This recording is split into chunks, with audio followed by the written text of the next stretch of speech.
చేసినప్పుడు ఎట్లా ఉండాలి, ఈ క్యూ అనేది డినామినేటర్లో ఏదైతే ఉంటుందో ఈ క్యూ అనే నెంబరు ఏమవ్వాలండి, 0 అవ్వకూడదు. అర్థమవుతుందా? 0 అయితే ఏముంది, ఇన్ఫినిటీ అవుతుంది. ఇన్ఫినిటీ అనేది రేషనల్ నెంబర్ ఎట్లా అవుతుంది, అవ్వదు కదా. అంటే రేషనల్ నెంబర్ అవ్వాలి అంటే అది డినామినేటర్లో 0 అనేది అవ్వకూడదు. ఓకే.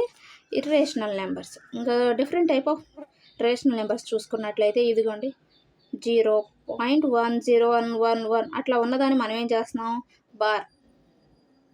ఓకే. ఎందుకు అక్కడ బార్ అనేది పెట్టామంటే తర్వాత వచ్చే నెంబర్ కూడా ఇదే నెంబర్ అవుతుంది. That is the meaning of the bar. Okay. 5/3 this ఈ పి ఎలా ఉంది, p/q రూపంలో ఉంది. That is a rational number. ఇక చెప్తున్నా. ఓకే.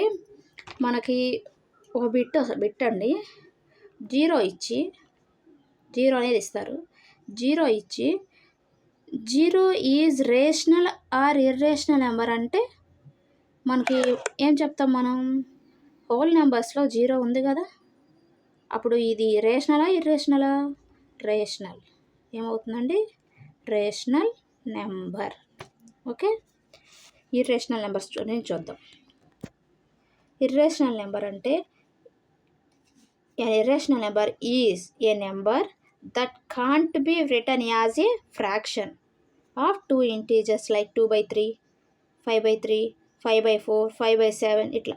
మన ఏంది రేషనల్కి ఇర్రేషనల్కి తేడా ఏంటంటే అక్కడేమో ఫ్రాక్షన్లో మారుస్తున్నాం, ఇక్కడికి వచ్చేసరికి ఫ్రాక్షన్లో మార్చడం. ఇక్కడ ఎలా మారుస్తాము, for example the square root of అంటే 2√2, √2, √3, √5, √13, 3√2 ఇలా ఫామ్ చేసే వాటినే, ఇలా రాయగలిగే వాటిని మనం ఏమంటాము, ఇర్రేషనల్ నెంబర్స్ అంటాం. ఇప్పటికైతే ఇంతవరకు చెప్తున్నానండి.